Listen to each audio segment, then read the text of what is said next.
Aujourd'hui, l'objectif, c'est de faire un petit bilan sur la location de la villa. Je trouve que c'est une expérience plutôt positive. J'avais forcément peur des éventuelles dégradations parce que tu confies quand même une grande villa à des gens que tu connais pas, donc tu sais jamais trop. Et les dégâts dans une grande maison, ça peut aller très vite. De ce côté-là, on a eu zéro souci. Les gens ont toujours été hyper respectueux, je pense, du lieu. Et donc, c'est vrai qu'à chaque fois, on l'a retrouvé plutôt propre. Donc ça, c'est hyper positif et ça donne confiance pour le refaire. Mais ça, c'est lié au fait qu'en fait, on avait des profils de personnes qui étaient des profils plutôt haut de gamme, parce que la villa était plutôt chère sur le marché. On était quasiment sur les plus chers qui se faisaient ici. C'était un choix de positionnement qui nous a permis aussi de nous adresser à des profils, en effet, de voyageurs qui étaient, je dirais pas quali, mais je pense qu'il y a plusieurs choses qui sont à retenir là-dessus. C'est un, en effet, quand tu as des prix élevés, potentiellement, tu as des voyageurs plus quali, et c'est vrai dans la location traditionnelle aussi, c'est la même chose. Quand tu as des biens plus quali en termes de prestations, etc., tu t'adresses aussi à un profil de personnes qui vont peut-être prendre plus soin, même si on ne peut pas faire de généralité là-dessus. Et l'autre chose qu'on nous a pas mal reproché sur les réseaux, c'est de faire les check-in, check-out en présentiel. Je pense que les gens disent ouais, mais vous êtes trop con de faire les check-in, check-out vous-même, c'est-à-dire d'être présent lorsque les gens arrivent et d'être présent lorsque les gens partent. Sauf que ça fait toute la différence, je pense, déjà de faire le check-out ensemble. Le mec, il ne te rend pas la maison en bordel, quoi, tu vois. Et le fait que tu sois présent, ça montre que tu es là, que tu surveilles, etc. Ça fait la différence et même en fait, il faut savoir qu'on démarre, donc on n'a pas de notes. Et il y a plein de télécommandes partout pour commander, je sais pas, les stores, les volets, les machins.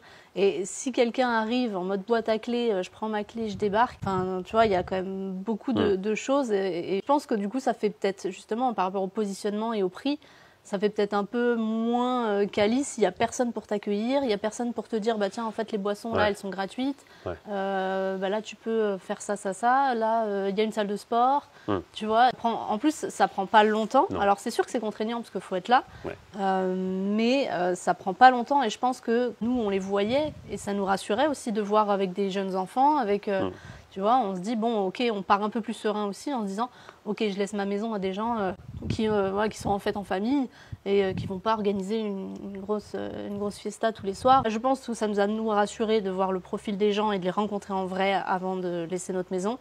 Et je pense que ça fait peut-être plus quali sur ce genre de bien d'avoir quelqu'un en présentiel qui t'explique un petit peu et qui fait le tour avec toi. Pour être honnête aussi, on n'était juste pas prêts. C'est qu'en fait, on a décidé de louer ça un peu à l'arrache. C'est sûr. On a parlé à des amis qui nous ont dit « Ah ben moi je fais ça ». Je dis « Ok, bah vas-y, on est chaud, on fait ça ». Donc on l'a fait un peu en urgence. Donc on n'a pas de livret d'accueil, on n'avait rien préparé, on n'a pas de son de boîte à clé, on n'en avait pas. Donc en gros, ça s'est fait un peu à l'arrache. Et finalement, le plus simple pour nous, c'était de les accueillir. Après, dans notre modèle aussi, notre modèle c'est l'hôtellerie.